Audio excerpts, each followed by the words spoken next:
tem a tecnologia, algo que ajuda e atrapalha.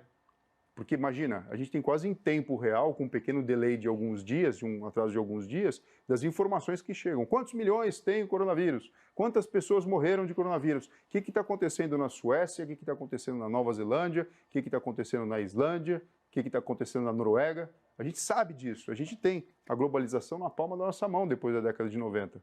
Agora, o que a gente vai fazer com essas informações? A gente tem acesso racional a elas, mas o emocional, ele foi trabalhado como? Rede social, entretenimento, alguma coisa de trabalho para diferentes segmentos. Perfeito. Só que agora a gente está tendo acesso a isso e tentando usar isso a nosso favor. Gabriela Prioli vai, senão a Thaís Herédia vai fazer de novo. Mais Vou fazer uma terapia, né? Tudo bem. Depois eu que sou ansiosa, né, Pedro? A gente falou muito aqui da tendência que as pessoas têm de confirmar as próprias crenças quando elas estão consumindo informação. E aí, quando a Thaís falou de negação, eu ouvi a palavra autopreservação. Eu percebo nessa tendência das pessoas de confirmar o que elas já acreditam, um movimento de rechaço à ciência, talvez porque elas não compreendam, às vezes, tão bem os dados científicos.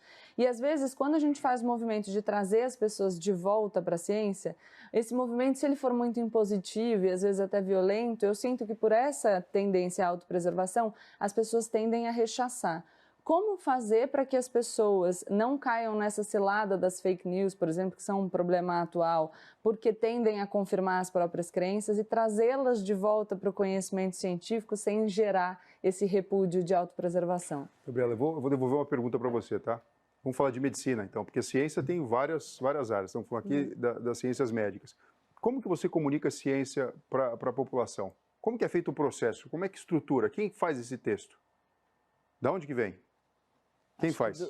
Eu penso que em algum momento, se você está falando com a comunidade acadêmica, vem dos próprios médicos. Se você está falando com o público em geral, pode passar pelo jornalismo. Mas tem pessoas, como o doutor está aqui, que se propõem a fazer essa comunicação direta. Então, não usando do vocabulário da academia e tentando traduzir o conhecimento científico para o público geral. O que eu acho um movimento espetacular e elogiável.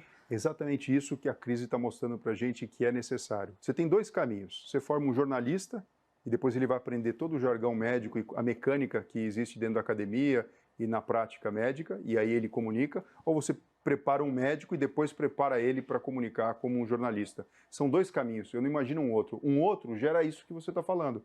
Então aparecem informações que muitas vezes têm um apelo de manchete, ela tem um apelo da pessoa encontrar um significado, então ela está negando, ela está utilizando a inteligência intrapessoal, achando os meios, encontrou uma referência ali, pronto, ela estrutura o pensamento dentro daquilo ali. E quando ela não consegue entender a ciência, aí ela, entre aspas, apela para a fé.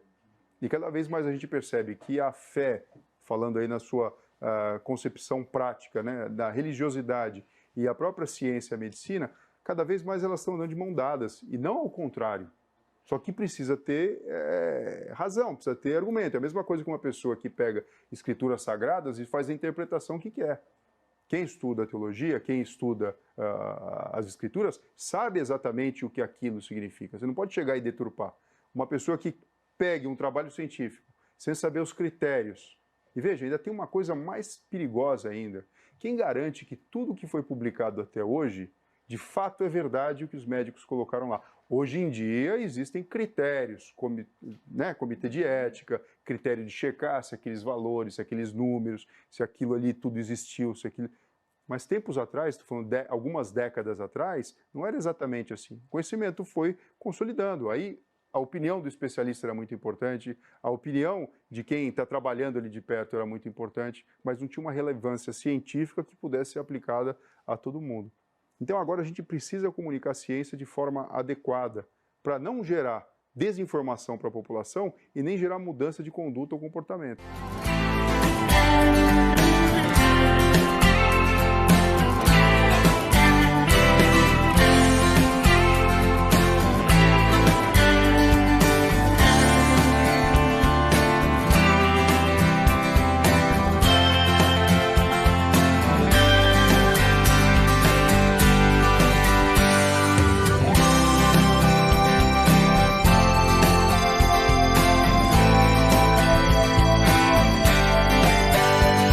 know, when I was a little girl, my mother, she's a registered Democrat, she would take me into the polling booth and tell me which buttons to press and when to pull the lever. Is that even legal? I don't know. I don't think so.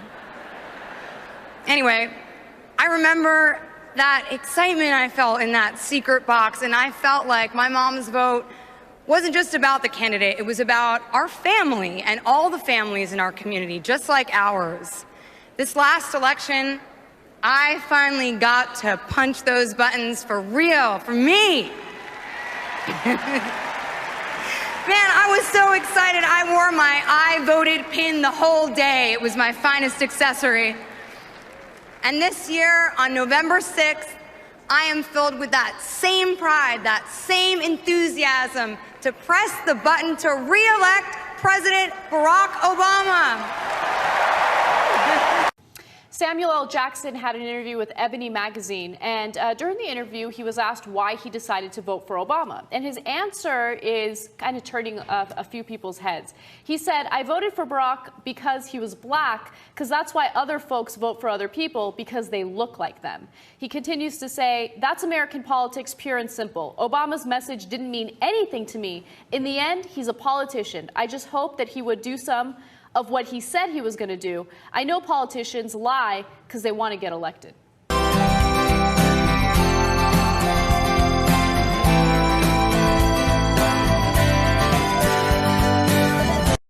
just like the man in general. I like what he does, but I really like the fact that he has not been trying to be politically correct.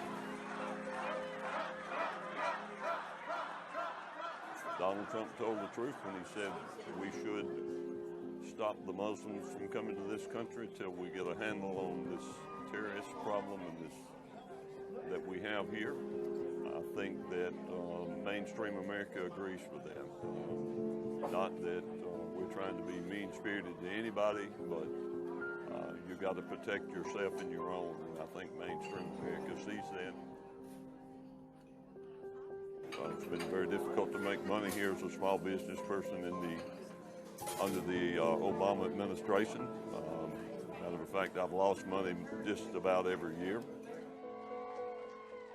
The world's going to see America with a president that stands up and tells you what he believes and what he believes in.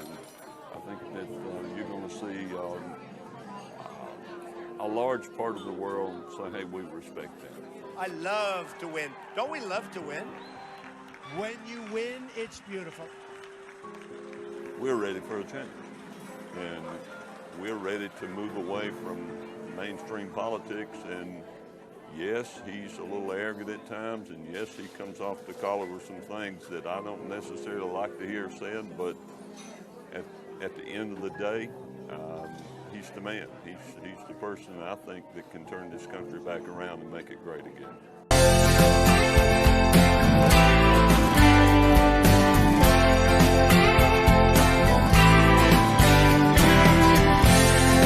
Por que eu votei em Bolsonaro? Porque eu estava cansado de ser enganado pelos seus antecessores. Sabemos que ele é honesto, respeita os valores da família, é temente a Deus. E esses são os principais pilares para uma nação de sucesso, uma nação próspera. Apoio e votarei nele novamente em 2022.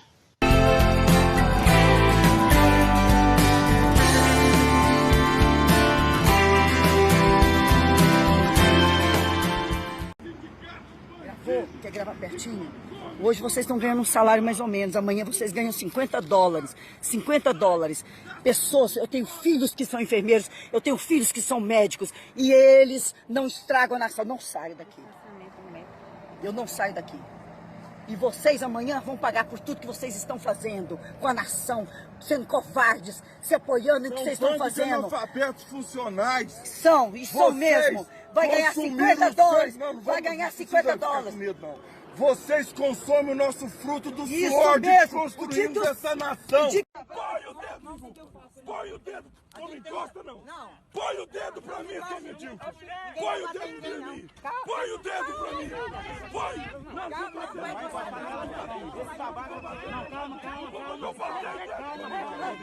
não botei dedo pra ninguém!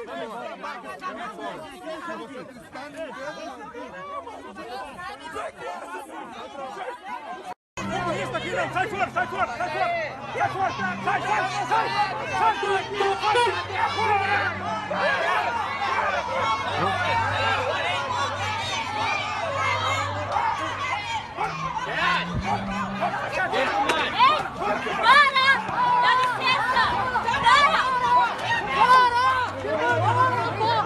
Ordinário! Puta! Ordinário!